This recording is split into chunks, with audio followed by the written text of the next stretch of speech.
السلام علیکم ورحمۃ اللہ وبرکاتہ۔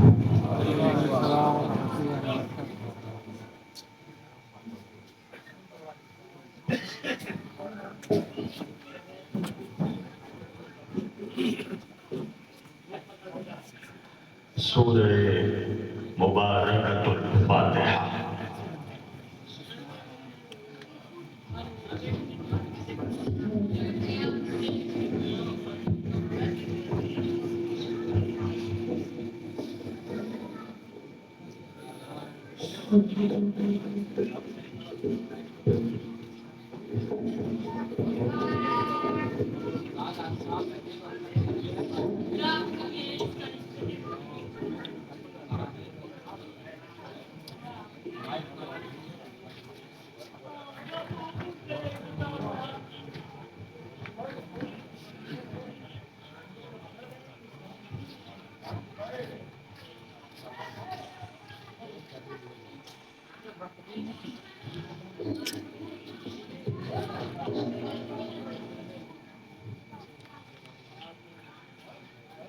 لا حول ولا قوة إلا بالله العلي العظيم۔ أعوذ بالله السميع العليم من الشيطان اللعين الرجيم۔ بسم الله الرحمن الرحيم۔ الحمد لله رب العالمين۔ الحمد لله الذي جعلنا من المتمسكين بولایت امام المشارق والمغارب،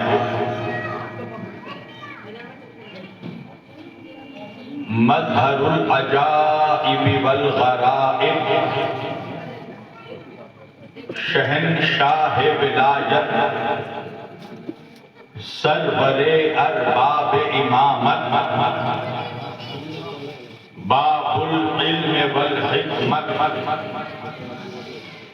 فاتح خیبر و خندق، اسد اللہ الغالب علی کل غالب، امیر المؤمنین، قائد الغر المحجلین، یعصوب الدین، امام المتقین، سید الوسیین، مطلوب کل طالب، امام علی ابن ابی طالب علیہ السلام۔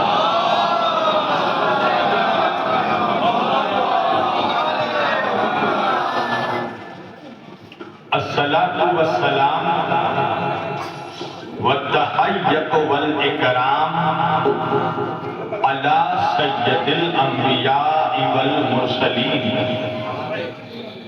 خاتم النبیین، طٰہٰ و یاسین، شفیع المذنبین، امام الحرمین والقبلتین، وسیلتنا فی الدارین، صاحب قاب قوسین، جد الحسن والحسین، محبوب رب المشرقین و رب المغربین، مولانا و مولا الثقلین،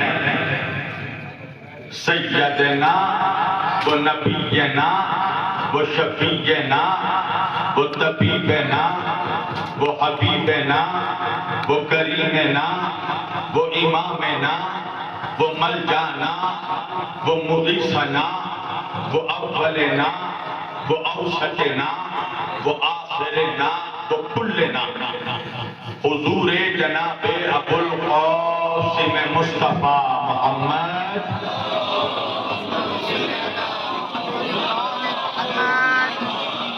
وأهل بيته الطيبين الطاهرين المعصومين المظلومين المنتخبين المنتجبين الغر الميامين، ولعنة الله على أعدائهم أجمعين من ليلنا هذا إلى قيام يوم الدين۔ اما بعد فقط قال الله تعالى في القرآن الحمید والمحکم کتابہ المجید وقولہ الحق بسم اللہ الرحمن الرحیم انا انزلناہ فی لیلۃ القدر وما ادراک ما لیلۃ القدر لیلۃ القدر خیر من الف شہر تنزل الملائکۃ والروح فیہا بإذن ربہم من کل امر سلام ہی حتی مطلع الفجر. ایک صلوات پڑھے سب مل کر وہاں.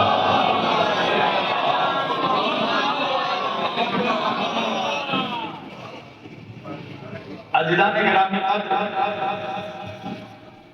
و عزیزان محترم و برادران ملت اسلامیہ، بندگان توحید و عاشقان رسول و آل رسول، گدایان دربار بطول، مولا آپ سبوں کے جذبہ ایمانی کو زندہ و سلامت رکھے. یہ مجلس شہادت رسول خدا صلی اللہ علیہ وآلہ وسلم وہ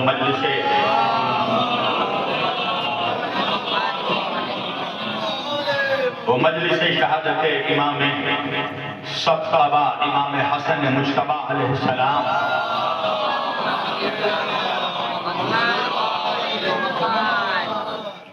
سرزمین الہ آباد میں فتوحہ میں انعقاد پذیر ہے.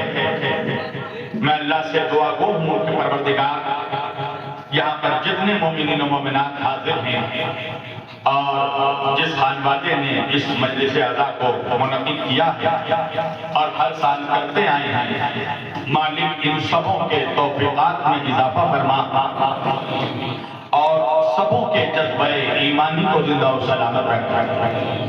عزیزان گرامی، میں نے آج کے اس مقدس اور معزز اجتماع کے لیے قرآن کریم کی جس آیت واقعی ہدایت کی اور بلکہ پورے سورے کی تلاوت کا شرف حاصل کیا، پروردگار عالم سورہ مبارک قدر میں پروردگار عالم یہ ارشاد فرما رہا ہے بسم اللہ الرحمن الرحیم انا انزلناہ فی لیلۃ القدر.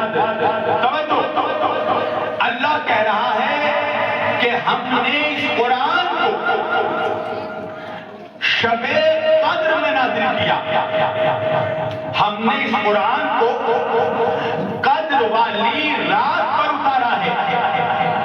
اچھا مالک، اب وہی اللہ آگے بڑھ کے کہہ رہا ہے وَمَا أَدْرَاكَ مَا لَيْلَةُ الْقَدْرِ.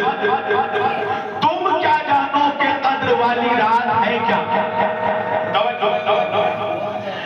وہ رات کہ جس رات پر قرآن نازل ہوا، اللہ کہہ رہا ہے تم کیا جانو وہ رات کیا ہے، اس رات کی عظمت کیا ہے، اس رات کا مقام کیا ہے، اس رات کا مرتبہ کیا ہے، اس رات کی افادیت کیا ہے، اس رات کی بلندی کیا ہے، اس رات کا رتبہ کیا ہے، اس رات کا مقام کیا ہے، اس رات کے فضائل کیا ہے، اس رات کی فضیلت کیا ہے، اس رات کی منزلت کیا ہے، اس رات کی شان کیا ہے، تم کیا جانو. ہم نے ہاتھ جوڑ کر کہا پروردگار ہماری اتنی حیثیت نہیں کہ ہم اس رات کی عظمت جان سکیں کہ جس رات پر تو نے قرآن کو نازل کیا ہے. پروردگار تو ہی بتا دے کہ جس رات پر تو نے قرآن اتارا اس رات کی عظمت کیا ہے. تو اللہ آگے بڑھ کے کہہ رہا ہے لیلۃ القدر خیر من الف شہر. وہ ایک رات کہ جس رات پر قرآن نازل ہوا، وہ ایک رات 1000 مہینوں سے بہتر ہے. توجہ حضرات گرامی، 1000 دنوں سے نہیں، 1000 ہفتوں سے نہیں، 1000 راتوں سے نہیں، 1000 مہینوں سے بہتر ہے.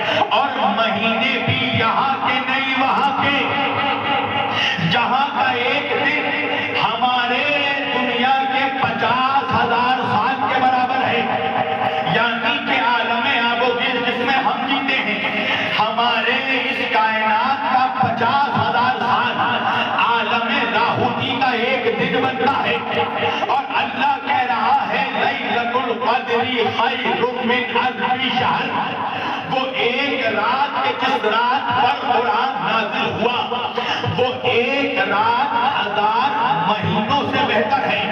اور کیا ہوتا ہے مالک؟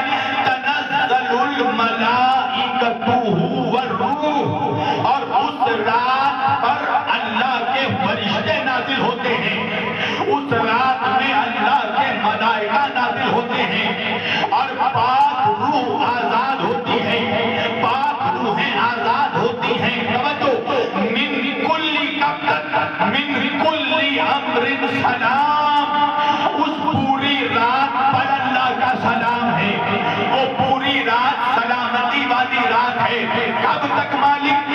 یا حتی مطلع الفجر، جب تک فجر نمودار نہ ہو جائے، جب تک صبح کا سورج طلوع نہ ہو جائے، وہ پوری رات رحمتوں والی رات، وہ پوری رات برکتوں والی رات، اس رات پر اللہ کا سلام، وہ پوری رات سلامتی والی رات۔ تو بھائی جس رات پر قرآن نازل ہوا، آج 1400 سال کے بعد بھی جب ماہ رمضان المبارک میں شب قدر کی راتیں آتی ہیں، جس رات پر قرآن اترا تو کیا ہوتا ہے؟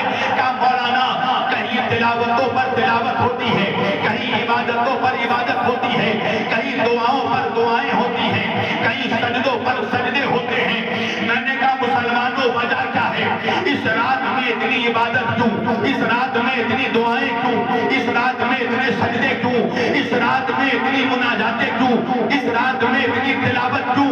تو سارے مسلمان کہنے لگے مولانا اس رات پر قرآن نازل ہوا ہے۔ توجہ عزیزان گرامی، پتہ یہ چلا کہ جس رات پر قرآن نازل ہوا وہ رات دعاؤں والی رات، جس رات پر قرآن نازل ہوا وہ رات تلاوتوں والی رات، جس رات پر قرآن نازل ہوا وہ رات عبادتوں والی رات، جس رات پر قرآن اترا وہ رات دعاؤں کی قبولیت والی رات، جس رات پر قرآن نازل ہوا وہ ایک رات 1000 مہینوں سے بہتر، جس رات پر قرآن نازل ہوا اس رات میں فرشتے نازل ہوتے ہیں، جس رات پر قرآن نازل ہوا اس رات میں روحیں آزاد ہوتی ہیں، جس رات پر قرآن نازل ہوا اس رات پر اللہ کا سلام، جس رات پر قرآن نازل ہوا وہ رات سلامتی والی رات۔ میں نے کہا مسلمانوں انصاف سے بتاؤ، کیا دنیا میں اس رات کے جیسی کوئی رات ہو سکتی ہے؟ توجہ توجہ، تو سارے مسلمان کہنے لگے نہیں مولانا، جس رات پر قرآن نازل ہوا اس رات کے جیسی کوئی رات نہیں ہو سکتی۔ میں نے کہا مولویوں پھر مجھے تم ہی بتاؤ کہ جس رات پر قرآن نازل ہوا جب اس رات کے جیسی کوئی رات نہیں ہو سکتی، تو جس ذات پر قرآن نازل ہوا اس ذات کے جیسی کوئی ذات۔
میری گزارش ہے میری طرف دیکھو، تم جسے بھی موبائل میں دیکھ رہے ہو اس سے زیادہ خوبصورت میں ہوں۔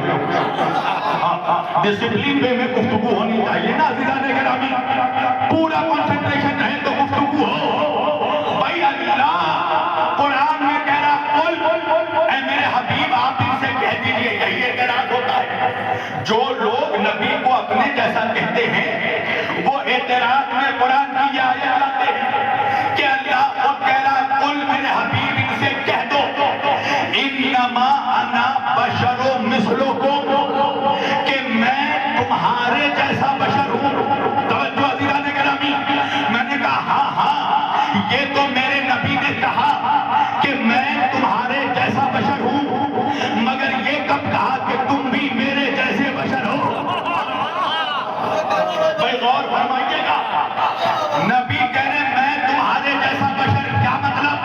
تم بھی آنکھوں سے دیکھتے ہو، میں بھی آنکھوں سے دیکھتا ہوں، تم بھی کانوں سے سنتے ہو، میں بھی کانوں سے سنتا ہوں، تم بھی ہاتھوں سے کھاتے ہو، میں بھی ہاتھوں سے کھاتا ہوں، تم بھی پیروں سے چلتے ہو، میں بھی پیروں سے چلتا ہوں۔ میں نے کہا میری جان آدھی آیت پڑھتا ہے، پوری آیت کیوں نہیں پڑھتا؟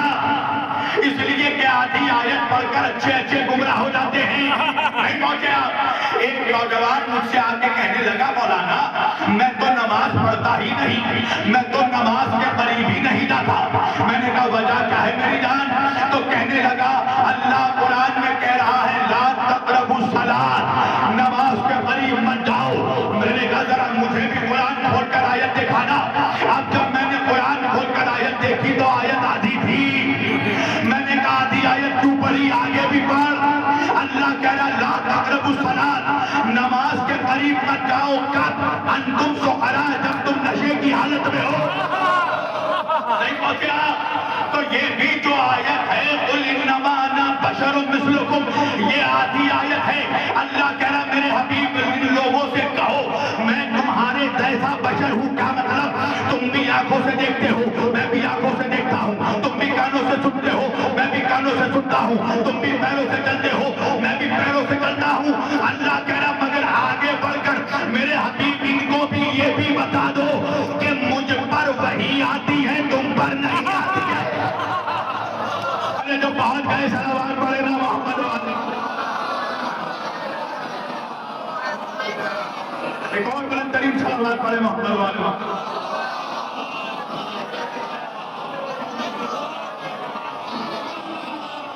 ساتھ یہ بھی بتا دو بھائی ایک بات مجھے بتائیے، آپ لوگ میری تعریف کرنے لگے، حسن عباس بھائی کی تعریف کرنے لگے، مولانا آپ تو بہت بڑے عالم ہیں۔ عالم کی سب سے بڑی پہچان یہ ہے کہ وہ تعریف سن کر اتراتا نہیں ہے، جھک جاتا ہے۔ جو درخت پھلدار ہو وہ جھکا رہتا ہے، اگڑنا مردوں کی شان ہے۔ میں نے کہا حسن عباس بھائی میں کہاں عالم ہوں، میں تو بھائی ایک جاہل ہوں، طالب علم ہوں۔ اب انصاف سے بتانا مجھے فتوحہ والوں کہ یہ جو میں نے خود کو جاہل کہا تو کیا آپ بھی مجھے جاہل کہہ سکتے ہیں؟ آئے آئے، کیا آپ مجھے جاہل کہہ سکتے ہیں؟ کہا نہیں۔ تو بھائی میں نے کیوں کہا؟ میں نے جو خود کو جاہل کہا یہ ہے میری انکساری۔ حقیقت یہ ہے کہ جاہل ہوں نہیں، اگر جاہل ہوتا تو کلکتے سے الہ آباد نہیں بلایا جاتا۔ تو آیا ہوں تو سینے میں کچھ علم ہے جس کی بنیاد پر ممبر پر بیٹھا، تو کبھی کبھار کچھ جملے انکساری میں کہے جاتے ہیں۔ میں ایک مثال دے دوں بھائی، ہو سکتا ہے یہاں پر کسی نے میرے والد کی بھی تقریر سن رکھی ہو، میرے بابا بھی مقرر تھے۔ اب کوئی مجلس جب میری تمام ہو گئی تو ایک صاحب نے عباس بھائی نے فون لگایا میرے والد صاحب کو اور لگا کر کہنے لگے سبحان اللہ، مجھ سے کہنے لگے مولانا آپ کی تقریر تو ہو بہو آپ کے والد کے جیسی ہے، آپ کا انداز خطابت تو ہو بہو آپ کے بابا کی جیسا ہے۔ میں نے مسکرا کر کہا حسن عباس بھائی کہاں ذرے کو آفتاب سے ملا رہے ہو، کہاں زمین کو آسمان سے ملا رہے ہیں آپ؟ میں تو خطابت کی دنیا میں ان کا غلام ہوں۔ کیا کہا میں خطابت کی دنیا میں اپنے بابا کا غلام ہوں۔ اب انہوں نے میرے بابا کو فون لگا دیا اور لگا کر کہنے لگے سبحان اللہ آپ کے غلام نے کتنی اچھی تقریر کی، سبحان اللہ آپ کے غلام نے کتنا اچھا خطبہ پڑھا، سبحان اللہ آپ کے غلام کا انداز خطابت کتنا عمدہ ہے، سبحان اللہ آپ کے غلام نے کیسے کیسے نقطے پیش کر دیے۔ اب میرے بابا کہنے لگے حسن بھائی میرے بیٹے کو میرا غلام کیوں کہہ رہے ہو؟ حسن بھائی نے کہا آپ کے بیٹے نے خود کہا ہے کہ وہ آپ کا غلام ہے۔ میرے بابا نے کہا حسن بھائی آپ کی طبیعت تو ٹھیک ہے؟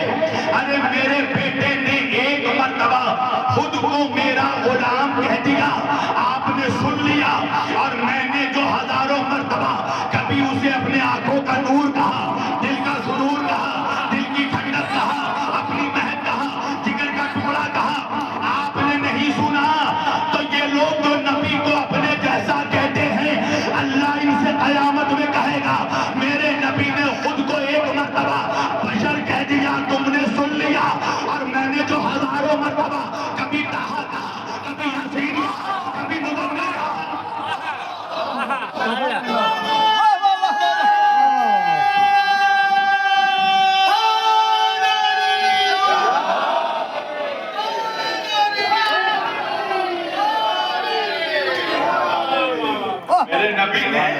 ایک مرتبہ خود کو بشر کہہ دیا، تم نے سن لیا، اور میں نے ہزاروں مرتبہ کبھی کہا، کبھی یاسین کہا، اس نے چادر اوڑھی تو مزمل کہہ دیا، اس نے کملی اوڑھی تو مدثر کہہ دیا، اس نے زلفیں حیائی تو میں نے والنجم اذا ہوا کہہ دیا، اس نے چہرہ دکھایا تو والشمس والضحیٰ کہہ دیا، وہ رات کو نکلا تو واللیل کہہ دیا۔ تم نے نہیں سنا؟ اور افسوس کی بات تو یہ ہے کہ وہ لوگ کہ جن کا چہرہ دیکھ کر دن کے اجالے میں بچے خوفزدہ ہو جائیں، وہ کہہ رہے نبی ہم جیسے۔ اچھا میں پڑھ رہا ہوں الہ آباد میں، مجھے یاد پنجاب آ رہا ہے، الہ آباد والوں، پنجاب میں ایک لطیفہ بہت مشہور ہے۔ آپ مینڈکی سمجھتے ہیں؟ مینڈکی، مینڈکی کس کو کہتے ہیں؟ مینڈک کی وائی، مینڈکی ایک بڑا مشہور لطیفہ ہے پنجاب کا۔ ایک مینڈکی کی بچی نے اپنی ماں سے پوچھا، اے مائے مائے حور کی ہوتی ہے، اے مائے ماں یہ حور کیا ہوتی ہے؟ تو مینڈکی کی ماں نے جواب دیا، لوکھاندی شکل میرے ہی تیرے، حور کا چہرہ میرے ہی تیرے جیسا ہے، ذرا غور سے دیکھو فتوحا کے نوجوان کتنے حیرت سے میرے چہرے کو دیکھ رہے ہیں۔ ارے مولانا، کہاں وہ زمین کی مینڈکی، کہاں وہ جنت کی حور، ارے کہاں بدشکل ملا، کہاں نبی کا نور۔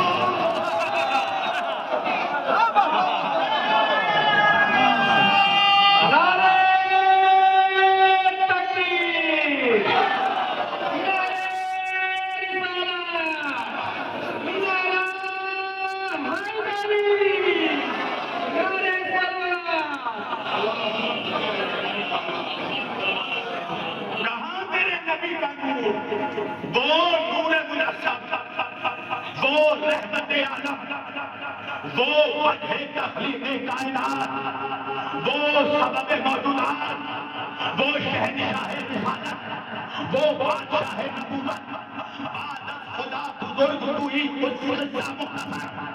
دو جملے میں بتا رہا ہوں، اللہ اگر خالق کائنات ہے تو مصطفیٰ مالک کائنات ہے۔ کون ہے جو میرے نبی کا مقابلہ کرتا ہے؟ امتی تو امتی، بڑے سے بڑا نبی بھی میرے نبی کا مقابلہ نہیں کر سکتا۔ دلیل دو، ایک واقعہ سنا رہا، ایک بہت بڑے عالم تھے سید حسین رضی اللہ عنہ، ان کے پاس ایک عیسائی پادری آیا اور آنے کے بعد کہنے لگے کہ آپ مسلمانوں کے بہت بڑے علامہ ہیں، آپ کے علم کا چرچا دور دور تک ہے، میں آپ کے پاس ایک سوال لے کر آیا۔ سید حسین علیہ السلام نے کہا کیا سوال؟ کہا سنیے، میں جو سوال آپ سے کروں گا تو آپ کا جواب یہ طے کرے گا کہ اسلام زیادہ افضل مذہب ہے یا ہمارا مذہب زیادہ افضل ہے، ہمارے نبی عیسیٰ زیادہ بلند ہیں یا آپ کے نبی مصطفیٰ زیادہ بلند ہیں؟ سید حسین اللہ مقامہ نے کہا سوال کرو، کیا سوال کرنا چاہتے ہو؟ آنے والے نے سوال کیا، یہ بتائیے، میری طرف دیکھنا جوانوں، اگلے سال تک یاد رہے گا۔ آنے والے نے کہا یہ بتائیے، ایک شخص سو رہا ہو اور اس کے بغل میں پہلو میں بیٹھا ایک شخص جاگ رہا ہو اور اسی راستے سے کوئی مسافر بھٹکے تو مسافر راستہ کس سے پوچھے گا؟ سونے والے سے پوچھے گا یا جاگنے والے سے؟ سید حسین علیہ السلام نے کہا بے شک جاگنے والے سے راستہ پوچھے گا۔ اب یہ پادری کھڑا ہو گیا، اچھلنے لگا، کودنے لگا، خوشی منانے لگا، کہنے لگا بس عیسائیت کی جیت ہوئی، اسلام ہار گیا، فیصلہ ہو گیا، ہمارے نبی زیادہ بلند ہیں آپ کے نبی سے۔ سید حسین علیہ السلام نے کہا وہ کیسے؟ کہا جو سو رہے ہیں وہ آپ کے نبی مصطفیٰ ہیں اور جو جاگ رہا ہے آپ کے عقیدے کے مطابق وہ ہمارا نبی عیسیٰ ہے۔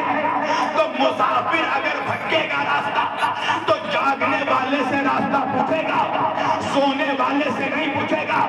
سید حسین علیہ السلام اسامہ کے چہرے پر مسکراہٹ آئی. انہوں نے کہا بیٹھ جا, ابھی تو نے میرا آدھا جواب سنا ہے, پورا سنتا جا. وہ اپنی جگہ پر بیٹھ گیا. سننا نوجوانوں, اور مل کر بولنا اپنے نبی کی عظمت پر.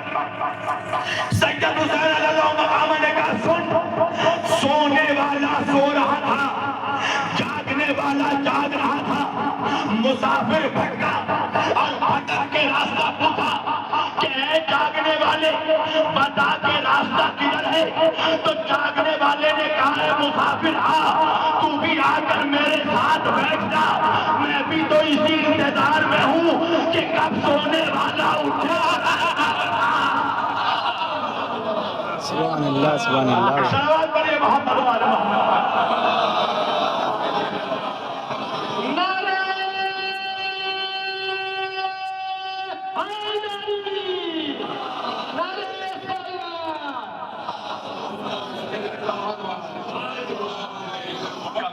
نبی کو اپنے جیسا کہنے سے پہلے سوچنا تو چاہیے. کہنے لگے نہیں وہ بھی بشر, ہم بھی بشر. اور اللہ قرآن میں کہہ رہا ہے میرے نبی سے کہو میں تمہارے جیسا بشر. اچھا سوال یہ ہے کہ اللہ نے یہ آیت نازل کی, سنیے گا اس کا بھی ایک فلسفہ ہے.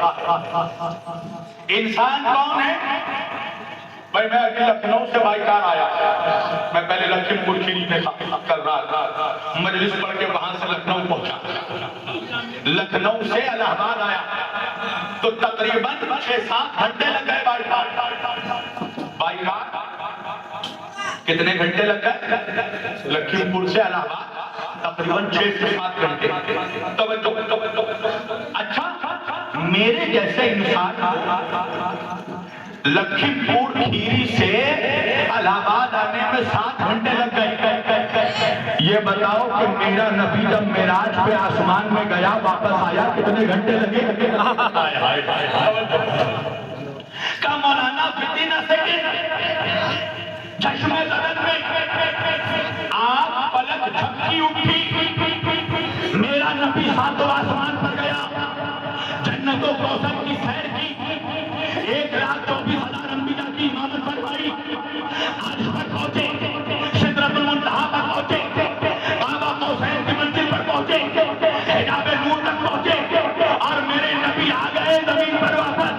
زنجیر ہلتی رہی, تنگیا گرم رہا, بستر نرم رہا, میرا نبی گیا بھی آ بھی گیا. تو کچھ لوگوں کے ذہن میں یہ سوال پیدا ہونے لگا تھا کہ ہمیں تو مکہ سے مدینہ جانے میں اور مدینے سے مکے آنے میں ہمیں کئی گھنٹے لگ جاتے ہیں, کئی گھنٹوں کا سفر, بلکہ کئی دن لگ جاتے ہیں.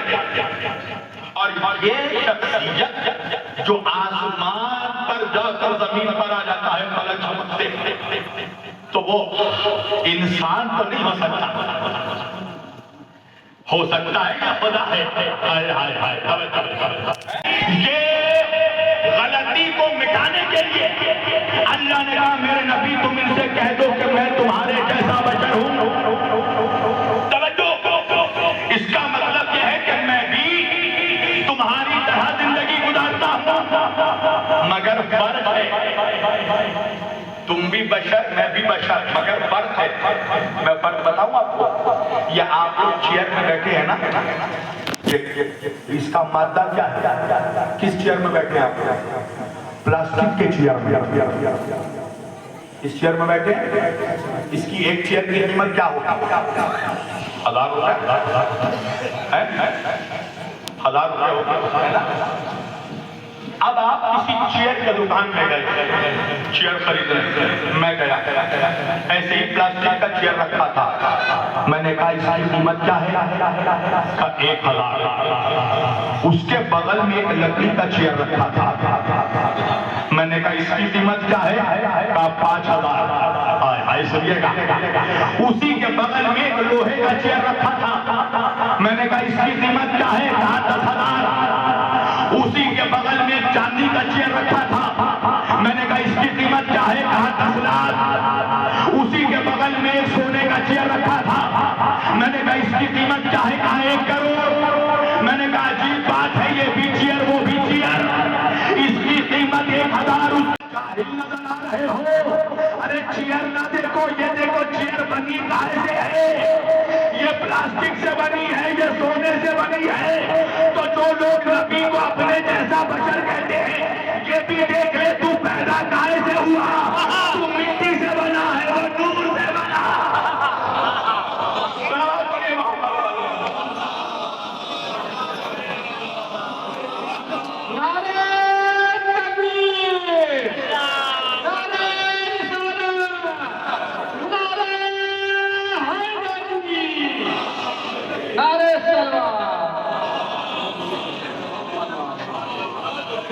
ہم ہاتھ سے بنے ہیں، وہ نور سے بنے ہیں۔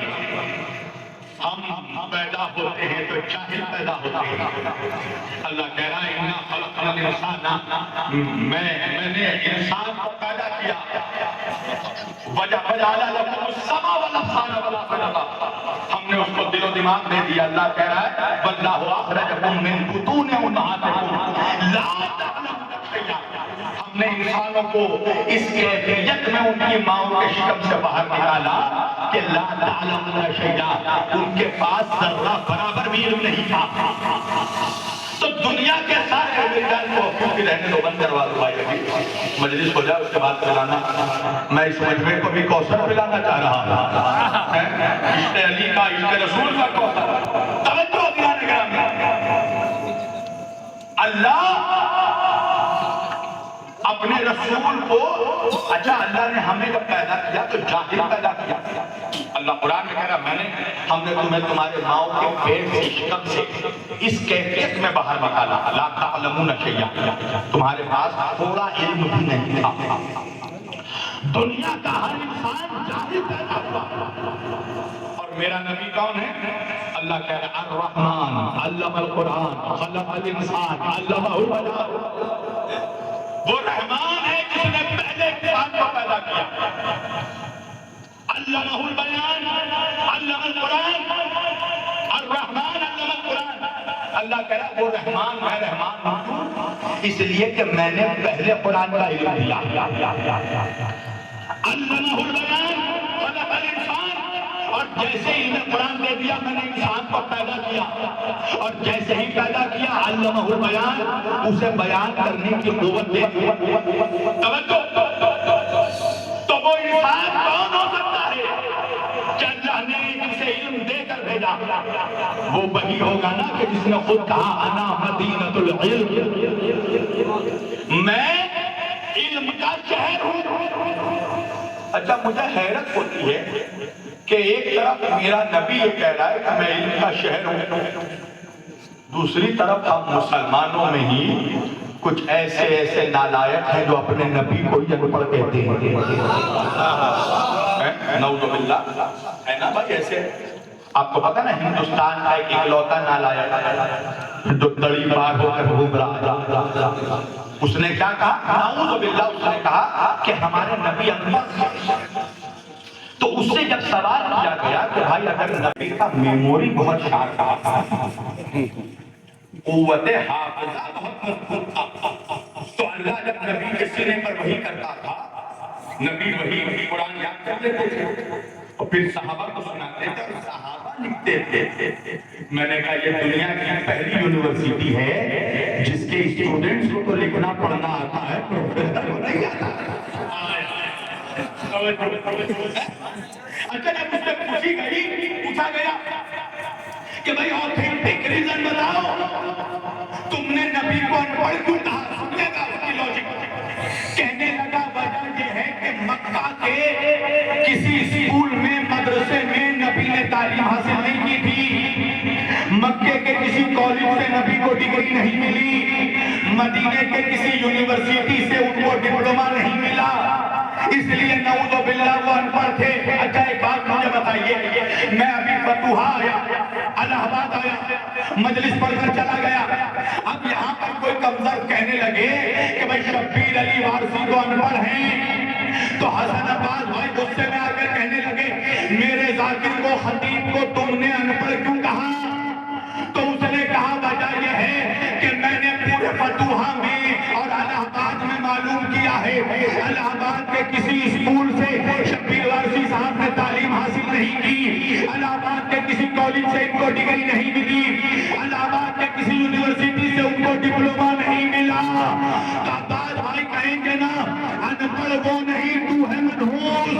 اگر شبیر وارثی صاحب کا علم چیک کرنا ہے تو الہ آباد کے اسکول اور کالجوں میں نہ ڈھونڈ، اس شہر میں جہاں سے شبیر وارثی آیا ہے۔ تو میں کہوں گا نالائقوں، اگر میرے نبی کا علم چیک کرنا ہے تو مکہ اور مدینے کے اسکولوں میں نہ ڈھونڈ، عرش پر جا جہاں سے میرا نبی آیا۔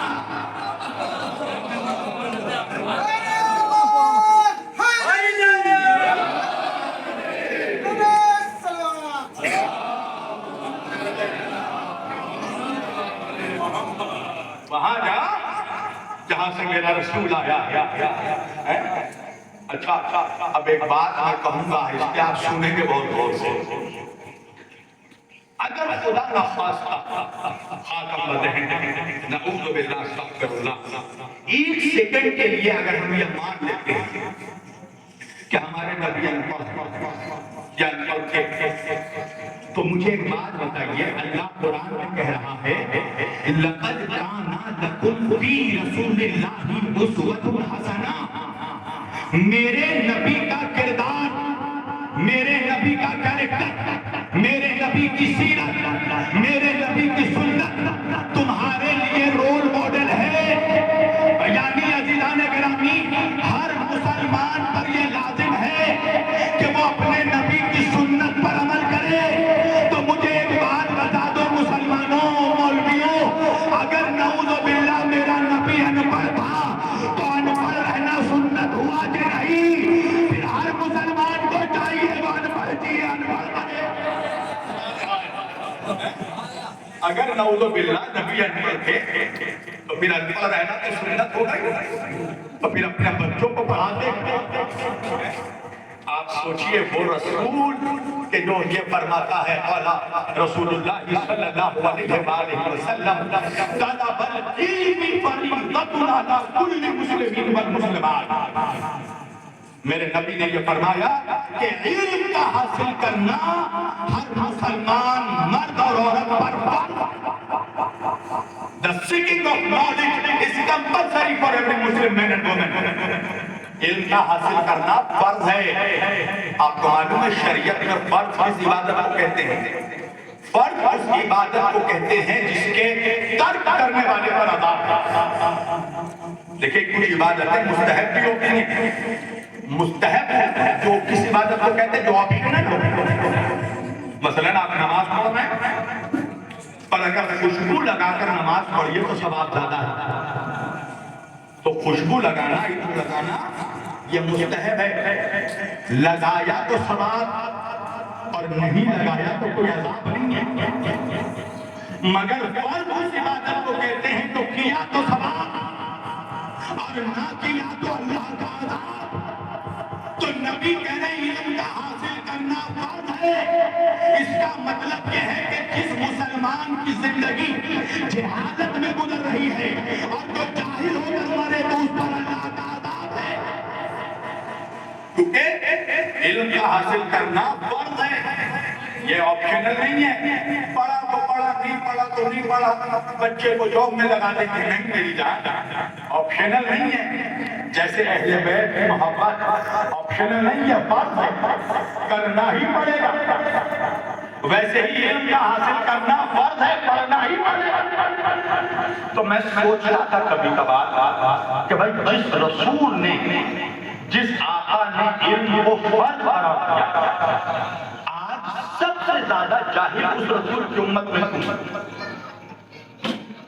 بھائی جس رسول نے خود کہہ دیا انا مدینۃ العلم، میں علم کا شہر ہوں، تو جس قوم کا رسول علم کا شہر ہے اس قوم میں جہالت اتنی زیادہ کیسے ہے؟ وجہ یہ ہے کہ مسلمانوں نے اس رسول کو علم کا شہر بھی نہیں مانا۔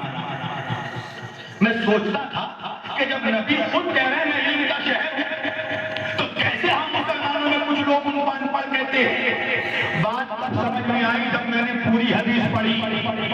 اگر نبی صرف یہ کہہ کر رک جاتے کہ انا مدینۃ العلم، میں علم کا شہر ہوں، تو شاید ہر کوئی نبی کو علم کا شہر مان لیتا، مگر نبی نے آگے بڑھ کے فرمایا علی بابا، علی اس کا دروازہ ہے۔ اب بھاگ گیا منافق، بہت برا پسا سمجھ گیا کہ اگر شہر علم میں جانا ہے تو دروازے سے گزرنا ہوگا۔ اچھا ایک بات بتائیے، آقا نے یہ کہا انا مدینۃ العلم وعلی بابا، میں علم کا شہر علی دروازہ، سب کا کنسپٹ کلیئر ہوا کہ نہیں کہ بھائی جب نبی شہر ہے اور علی دروازہ، تو ظاہر بات ہے شہر میں آنا ہے تو دروازے سے ہی آنا ہوگا۔ مگر نبی نے حدیث یہاں ختم نہیں کی، نبی نے ایک اور جملہ حدیث میں آگے بڑھ کر فرمایا، میرے آقا کہتے ہیں جس کو بھی شہر میں آنا ہے وہ دروازے سے ہی آیا۔ سوال یہ ہے کہ نبی کو یہ الگ سے کہنے کی ضرورت کیا تھی کہ جس کو بھی شہر میں آنا ہے وہ دروازے سے ہی آئے؟ یعنی حضور بھی جانتے تھے کہ 1400 سال میں کچھ ایسے لوگ بھی پیدا ہوں گے جو شہر میں کھڑکی تلاش کریں گے، کھڑکی سے جب مارنے کی کوشش کریں گے۔ نبی نے ساری کھڑکیاں بند کر دی کہ اس شہر میں کوئی کھڑکی نہیں ہے، اس شہر کا فقط دروازہ۔ امام احمد بن حنبل کے کون ہے پتہ ہے؟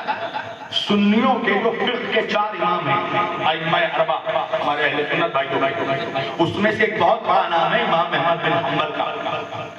امام احمد بن حنبل کے پاس ایک روز ایک علی کا دشمن آیا، ایک منافق، اور تنہا نہیں آیا، ایک علی والے کا ساتھ لے کر آیا، اور آنے کے بعد امام احمد بن حنبل کو کہا کہ میں آپ سے ایک سوال کرنے آیا۔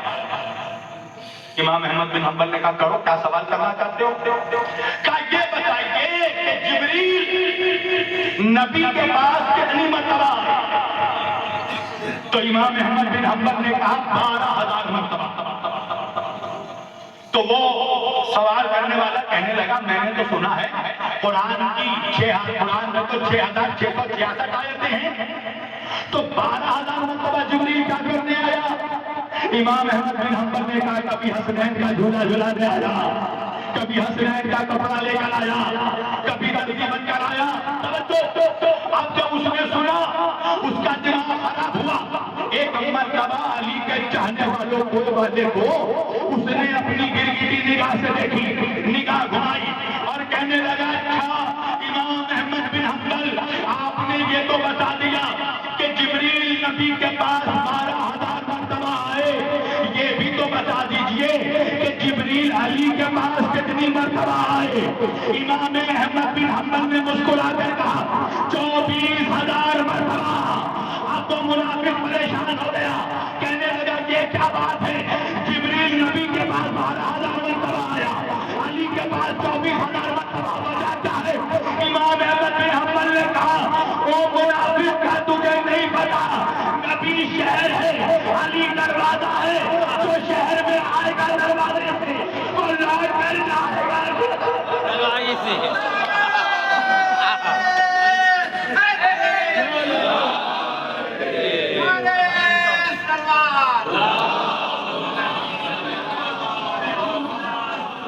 سبحان اللہ، شہر میں آئے گا دروازے سے وہ لوٹ کر جائے گا بھی دروازے سے۔ اللہ اکبر۔ ان کے دربار میں اگر مسلمان آ جاتا، علی کے دروازے تک اگر ساری امت آ جاتی تو آج یہ جہالت امت میں دیکھنے کو نہیں ملتی۔ آج مسلمان در در کی ٹھوکر نہ کھاتا، آج مسلمان ہر جگہ رسوا نہیں ہوتا، ذلیل نہیں ہوتا اگر علی کے چوکھٹ پر مسلمان آ جاتا، علی کے بچوں کے چوکھٹ پر مسلمان آ جاتا۔ عزیزان گرامی، یہ سب شہر علم کے دروازے اگر ان کی چوکھٹ پر آتے تو تمہیں علم مل جاتا، تمہیں معرفت مل جاتی، تمہیں حقیقی دین اسلام مل جاتا، تمہیں علم قرآن مل جاتا، تمہیں دین کی صحیح سمجھ آ جاتی، دنیا میں تم ذلیل نہ ہوتے۔ اس لیے اللہ کے رسول نے فرمایا اولنا محمد و اوسطنا محمد و آخرنا محمد و کلنا محمد. میرا پہلا بھی محمد ہے، میرا آخر بھی محمد ہے، میرا اوسط بھی محمد ہے، ہم سب کے سب محمد ہیں. کیا مطلب ہے؟ ہم سب کے سب عالم ہیں، ہم سب کے سب حکیم ہیں، ہم سب کے سب محمد ہیں، سب محمد ہیں، محمد کے گھرانے والے. آپ کو پتا ہے اللہ کے رسول جب یہ حدیث فرما چکے زمانہ گزرا، چھٹے محمد کون ہیں ہمارے؟ امام جعفر صادق علیہ السلام. محمد وآل محمد. ہمارے امام صادق علیہ السلام کے پاس ایک شخص آیا اور آ کر کہنے لگا مولا آپ کے نانا نے یہ ارشاد فرمایا ہے کہ میرا پہلا بھی محمد، اوسط بھی محمد، آخر بھی محمد، ہم سب کے سب محمد. کیا صحیح ہے؟ امام صادق نے کہا نہیں، یہ جملہ خدا کر کے سچے نے کہا، سچ کہا. صادق نے کہا سچ کہا ہے ہمارے نانا نے.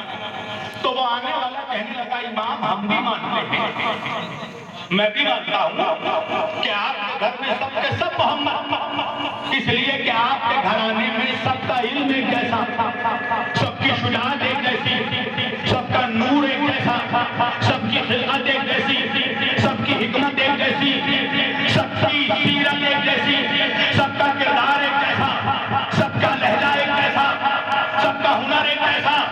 مگر امام مجھے یہ بتائیے آپ 14 میں سب کی سیرت تو ایک جیسی ہے مگر صورت ایک جیسی نہیں ہے، تو آپ سب کے سب محمد کیسے ہو گئے؟ تو امام نے مسکرا کر کہا یہ بتا صرف غسل کر کے آیا ہے یا وضو کر کے بھی آیا ہے؟ آنے والے نے کہا امام میں باوضو ہوں. امام نے کہا دیکھ رحل پر قرآن رکھا ہے، جا قرآن لے کر آ. اب وہ قرآن لے کر آیا. امام نے کہا یہ کیا ہے؟ کہا امام قرآن ہے. امام نے کہا اسے کھول. اس نے کھولا. کہا امام نے کہا کیا ہے؟ کہا مولا سورہ الحمد ہے. کہا پیٹ پلٹ اب کیا ہے؟ کہا امام سورہ بقرہ ہے. کہا پیٹ پلٹ اب کیا ہے؟ کہا امام سورہ آل عمران ہے. کہا آگے بڑھ اب کیا ہے؟ کہا امام سورہ یاسین ہے. کہا آگے بڑھ اب کیا ہے؟ کہا امام سورہ مزمل ہے. کہا آگے بڑھ اب کیا ہے؟ کہا امام سورہ فلق ہے. کہا آگے بڑھ اب کیا ہے؟ کہا امام سورہ شمس ہے. کہا آگے بڑھ اب کیا ہے؟ کہا امام سورہ لیل ہے. کہا آگے بڑھ اب کیا ہے؟ کہا امام سورہ ناس ہے. امام نے الحمد سے لے کر والناس تک 114 نام اسے گنوا دیے اور گنوانے کے بعد کہا اب بند کر دے. اب جب اس نے بند کیا امام نے کہا اب کیا ہے؟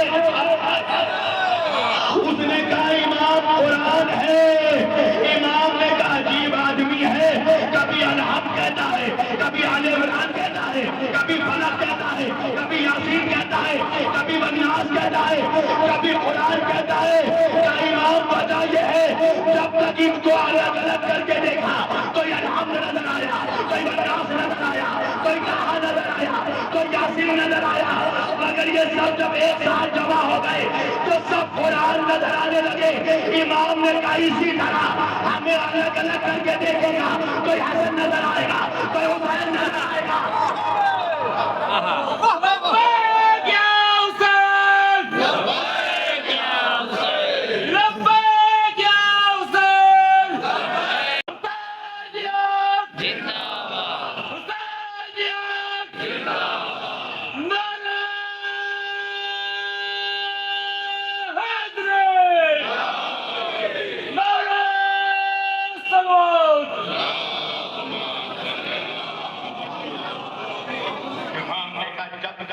الگ الگ کر کے دیکھے گا، کوئی حسن نظر آئے گا، کوئی حسین نظر آئے گا، کوئی باقر نظر آئے گا، کوئی جعفر نظر آئے گا، مگر ہم جب سب جمع ہو جاتے ہیں ایک ساتھ تو سب محمد نظر آتے ہیں.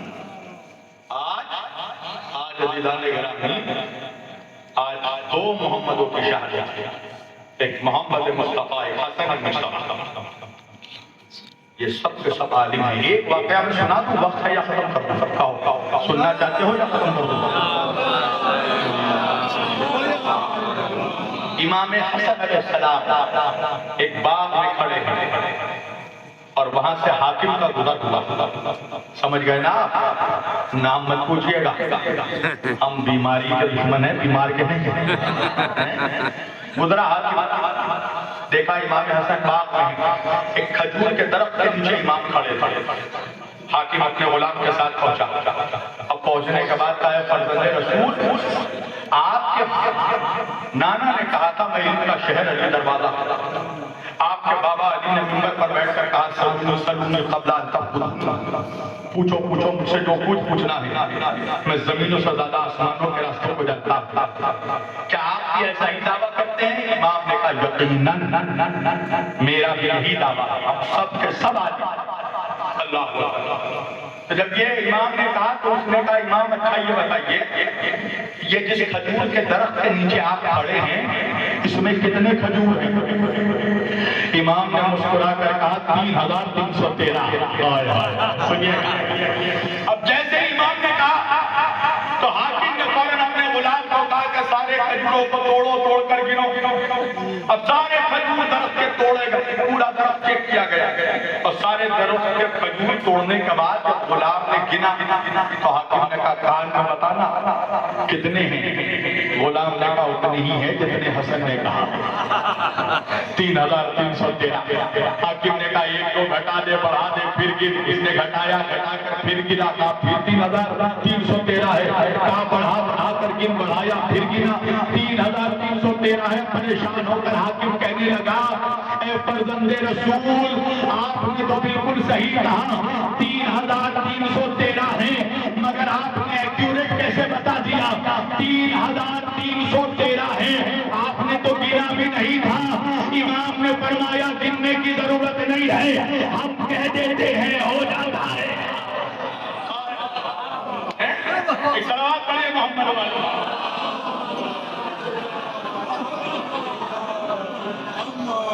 ہم کہہ دیتے ہیں ہو جاتا ہے۔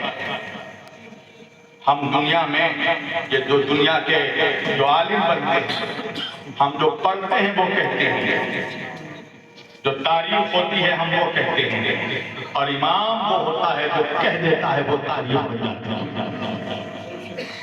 آزادارو، اس گھر کی دشمنی، ان حضرات کی دشمنی ان کے علم کی وجہ سے۔ میرا چوتھا امام کہتا ہے اگر قرآن میں خدا نخواستہ اگر ہماری مذمت ہوتی تب بھی لوگ ہمارے اتنے دشمن نہیں ہوتے۔ لوگ اس وجہ سے ہمارے دشمن ہوئے کہ قرآن میں ہماری عظمت موجود ہے۔ اس گھر کی دشمنی حسد کے بنا پر، عظمت کی بنا پر۔ قسم خدا کی اہل بیت مسلمانوں کچھ نہیں چاہتے تھے، نہ حکومت نہ تخت و تاج۔ وہ حکومت کیا چاہے گا جس کو اللہ نے جنت کی سرداری دی؟ وہ حکومت کیا چاہے گا کہ جس کا نانا شافع محشر ہے؟ وہ حکومت کیا چاہیں گے جس کی ماں سیدۃ النساء، وہ جو خود سید شباب اہل جنہ؟ حکومت نہیں چاہتے تھے، امام چاہتے تھے کہ مسلمان ہدایت پا سکے، مسلمان علم پا سکے۔ اور قسم خدا کی اگر مسلمان علی چوکھٹ پر علم حاصل کرنے آتا تو آج مسلمان کا کوئی بچہ جاہل نہ رہتا۔ امام نے خود شکوہ کیا ہے کہ دنیا نے مجھ سے اتنا علم حاصل نہیں کیا، لوگوں نے مجھ سے اتنا سوال نہیں کیا جتنا علم میں ان کو دے سکتا تھا۔ عزادارو، لوگ ان کی چوکھٹ پر آئے مگر علم حاصل کرنے کے لیے نہیں بلکہ دروازے کو جلانے کے لیے۔ علم حاصل کرنے کے لیے ہے، ان کو اذیت دینے کے لیے۔ عزادار، دنیا میں کبھی تم نے کوئی 18 سال کی ایسی شہزادی دیکھی ہے جو 18 سال کی عمر میں عصا کا سہارا لے کر چلتی ہے؟ سوال کرو مسلمانوں اپنے ضمیروں سے کہ ایسا کیا ہوا بعد رسول کہ رسول کی بیٹی عصا کا سہارا لے کر چلے؟ امام حسن علیہ السلام سے کسی ایک ذاکر نے امام حسن کی شہادت بیان کیا اور رات میں اس کے خواب میں امام حسن علیہ السلام تشریف لائے اور امام نے آ کر کہا میرے ذاکر تو نے میری سب سے بڑی مصیبت میں پڑی وہ ذاکر کہنے لگا مولا میں نے تو یہ پڑھا کہ آپ کو زہر دیا گیا امام نے کہا ہاں یہ بھی مصیبت ہے مگر یہ میری سب سے بڑی مصیبت نہیں اس نے کہا امام میں نے یہ بھی پڑھا کہ آپ کے کلیجے کے ٹکڑے کٹ کر گرے امام نے کہا ہاں یہ بھی مصیبت ہے مگر یہ میری سب سے بڑی مصیبت نہیں کہا امام میں نے یہ بھی پڑھا کہ آپ کے لاشے پر تیر برسائے امام نے کہا ہاں یہ بھی مصیبت ہے مگر یہ میری سب سے بڑی مصیبت نہیں ہے وہ ذاکر کہنے لگا ہاتھ جوڑ کر امام پھر مجھے نہیں پتا کہ آپ کی سب سے بڑی مصیبت کیا ہے میرے امام حسن علیہ السلام فرماتے ہیں بھائی میرے ذاکر میری سب سے بڑی مصیبت وہ تھی کہ میں کھڑے ہو کر دیکھ رہا تھا اور میری ماں پہ جلتا ہوا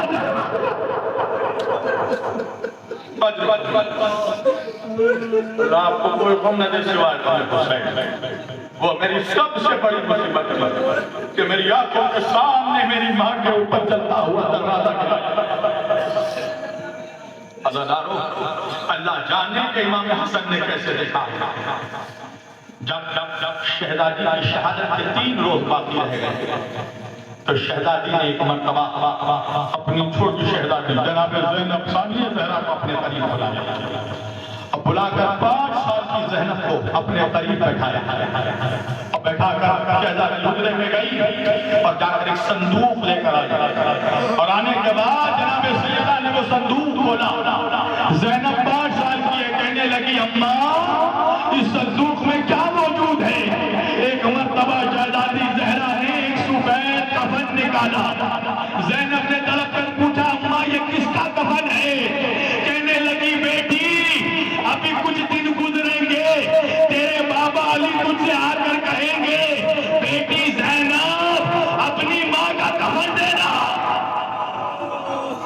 زینب یہ میرا کفن ہے یہ تیری ماں کا کفن ہے عزادارو شہزادی نے ایک مرتبہ ایک اور کفن نکالا شہزادی زینب نے پکڑ کر پوچھا ماں یہ کس کا کفن ہے سیدہ کہتی ہے زینب کچھ دن اور گزریں گے تیرا بڑا بھائی حسن تیرے پاس آئے گا اور آ کر کہے گا زینب بہن بابا علی کا کفن دے جا زینب یہ تیرے بابا علی کا کفن ہے عزادارو سمنا ایک مرتبہ شہزادی نے تیسرا کفن باہر نکالا زینب نے طلب کر پوچھا ماں یہ کس کا کفن ہے شہزادی فرماتی ہے زینب بیٹی کچھ دن گزرے گا زینب بہن بھیا حسن کا کفن دینا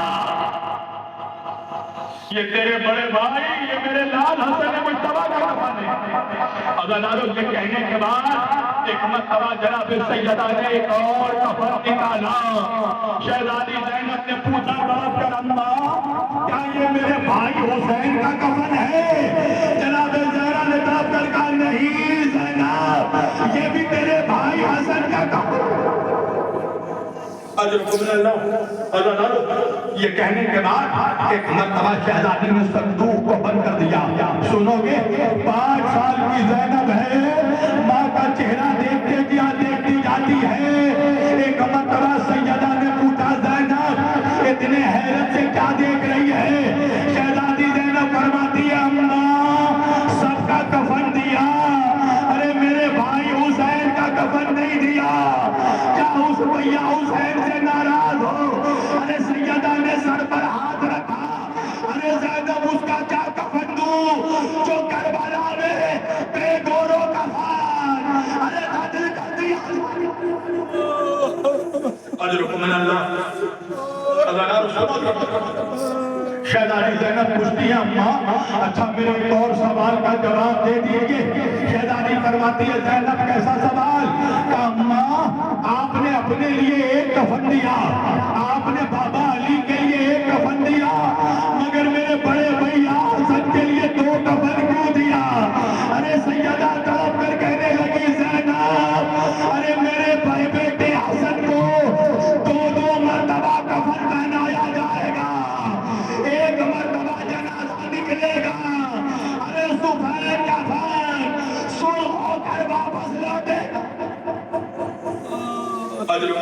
اللہ آپ کو کوئی غم نہ دے سوائے ہمیں امام حسن مجتبیٰ کے، سوائے ہمیں حسین کے۔ عزادارو آج 28 سفر کی تاریخ ہے نا، آج تمہارے حسن مولا کو زہر دے دیا گیا۔ عزادارو پتہ ہے جب مولا کو زہر دیا گیا، ایک مرتبہ امام حسن نے جودہ کا چہرہ دیکھا اور بنت عائشہ سے کہنے لگے ارے تو نے مجھے جس لالچ میں زہر دیا ہے تیرا مقصد کبھی پورا نہیں ہوگا۔ ہاں عزادارو، ارے امام کو زہر دیا گیا۔ جب مولا حسین کو خبر ہوئی، ایک مرتبہ دوڑتے ہوئے اپنے بھائی کے پاس آئے۔ مولا حسن نے کہا بھائی حسین ذرا ایک تشت لے کر آنا۔ عزادارو حسین تشت لے کر آئے، ارے کلیجے کے ٹکڑے کٹ کٹ کر تشت پر گرنے لگے۔ عزادارو سنو گے، ایک حسن ہے اور کربلا میں ایک حسن کا بیٹا تھا قاسم ابن حسن۔ عزادارو پتہ ہے دونوں میں فرق کیا ہے؟ ارے حسن کے کلیجے کے ٹکڑے ٹکڑے ہو گئے، ارے قاسم کے جسم کے ٹکڑے۔ عزادارو ایک مرتبہ بھائی نے بھائی کا چہرہ دیکھا، دیکھ کر کہنے لگے میرے بھیا حسین کربلا میں نہیں رہوں گا، ارے میری طرف سے میرے قاسم کا فدیہ قبول کرنا۔ میرے بھائی میرے بعد تم میرے غسل و کفن کا انتظام کرنا۔ عزادارو تمہیں معلوم ہے اہل بیت کے گھرانے میں، پنجتن کے گھرانے میں یہ میرا واحد مولا ہے جس کے جنازے میں مومنین کا مجمع تھا۔ اجرکم من اللہ، ورنہ پنجتن کی تاریخ دیکھو، رسول کے جنازے میں 11 لوگ، سیدہ کے جنازے میں زیادہ سے زیادہ 4 یا 6 لوگوں کی روایت ملتی ہے، علی کے جنازے میں 2 لوگ۔ عزادارو حسین کا تو جنازہ ہی نہیں اٹھا، میرے مولا حسن کا واحد جنازہ ہے جس میں مومنین نے تابوت کو کاندھا دیا۔ مگر ہاں عزادارو جب حسین حسن کو لے کر چلے کہ نانا کے پہلو میں دفن کرے، ارے تیروں کی بارش ہوئی، ارے حسن کا لاشا تیروں